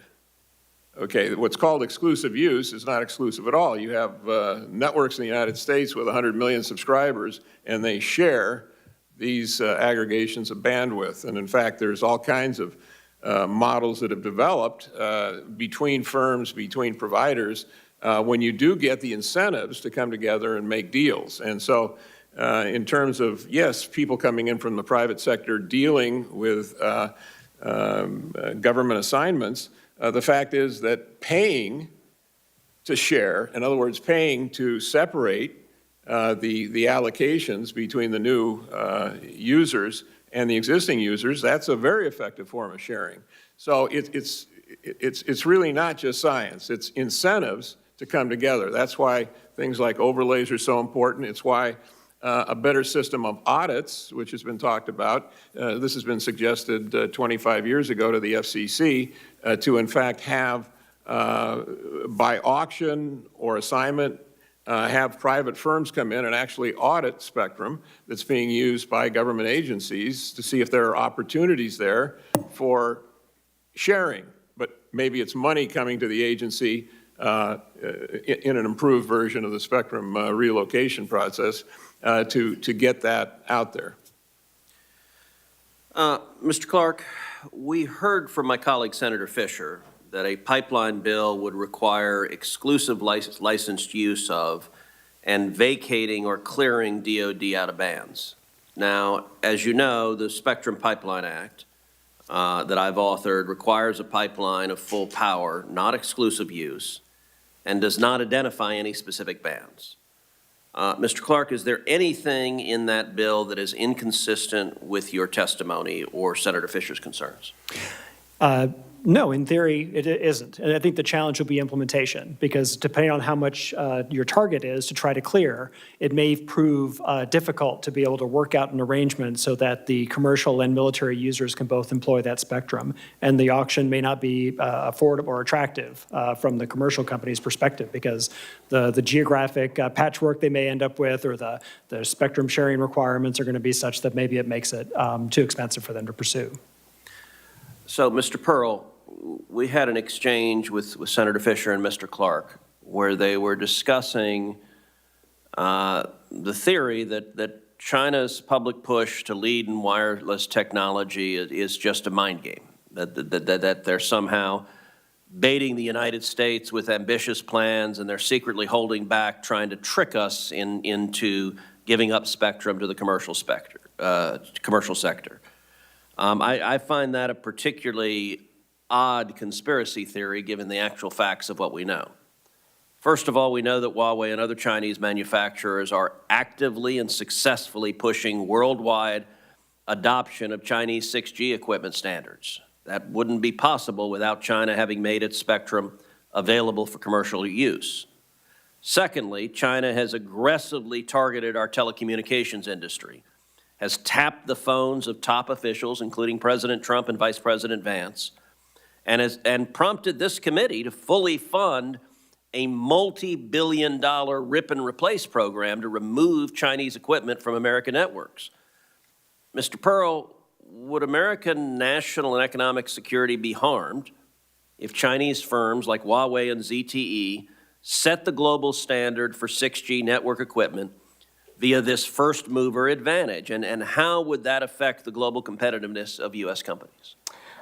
So it would have a great deal of harm, and I would echo my agreement that I don't think this is a disinformation campaign. I fought the battle against Huawei and ZTE for almost 2 years, and in order for their businesses to be able to sell equipment outside of China, they need to be able to use these bands inside of China and get those economies of scale. But if they're successful in terms of setting the global standard, that means that the U.S. will have a siloed market with a few of its allies and partners where we'll have much worse technology, much worse networks. We'll just have an inferior ecosystem. And ultimately, that means that we're going to be put at a military disadvantage because, as others have commented, in a battle, the electromagnetic domain can be absolutely decisive, and we just won't have the technology to prevail in that case. Well, I want to thank all the witnesses for very helpful testimony. Senators will have until the close of business on Wednesday, February 26th, to submit questions for the record. And then the witnesses will have until the close of business on Wednesday, March 12th, to respond to those questions. And with that, that concludes today's hearing. Committee stands adjourned.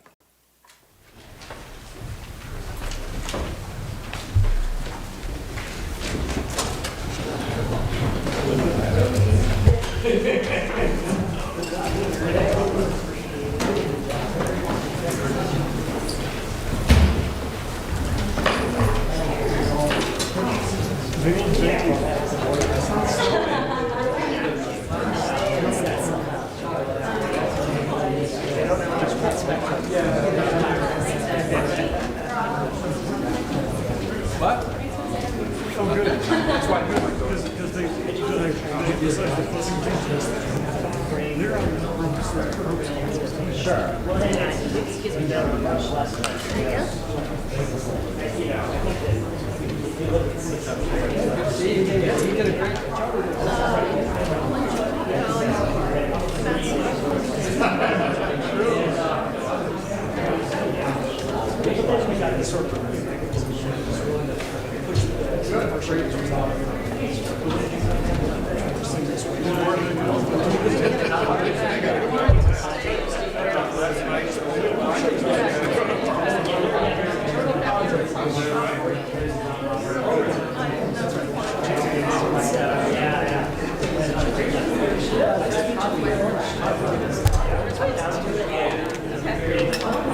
I think that position is patently unreasonable. And I think it is, at this point, a political talking point that undermines American national security.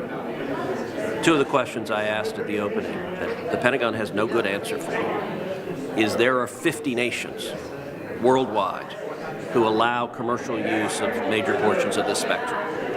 And the Pentagon's contention that the military can't operate if the United States allows commercial use of the spectrum is absurd. It suggests that somehow our military can't operate in the Pacific. That's objectively false. Secondly, I asked the Pentagon in the classified briefing, and I asked here, what are the consequences to U.S. national security if we lose the race for 6G? If China wins? If China sets the global standards for 6G? If China provides the global architecture for telecom? And the answer is it's catastrophic. Every soldier, sailor, airman, and Marine carries a cell phone in their pocket. And if China sets the global standards, that has massive negative consequences for our national security. We can and must do both. I spent 6 years on the Senate Armed Services Committee. I care deeply about ensuring that we can defend this nation and defeat our enemies, but acting like Luddites and pretending that global technology will freeze is not a strategy to defending this nation's national security, nor is it a strategy to ensuring our economic leadership. America has led the world with 4G and 5G, and that has produced hundreds of billions of dollars of private investment, and it has produced hundreds of thousands of jobs. And there are very few, if any, policies that can have a greater positive impact unleashing jobs in America than opening up spectrum. And I think we have both an economic imperative and a national security imperative to do just that. Senator, we got to go. We got to go. White House leadership. We got to go. Thank you.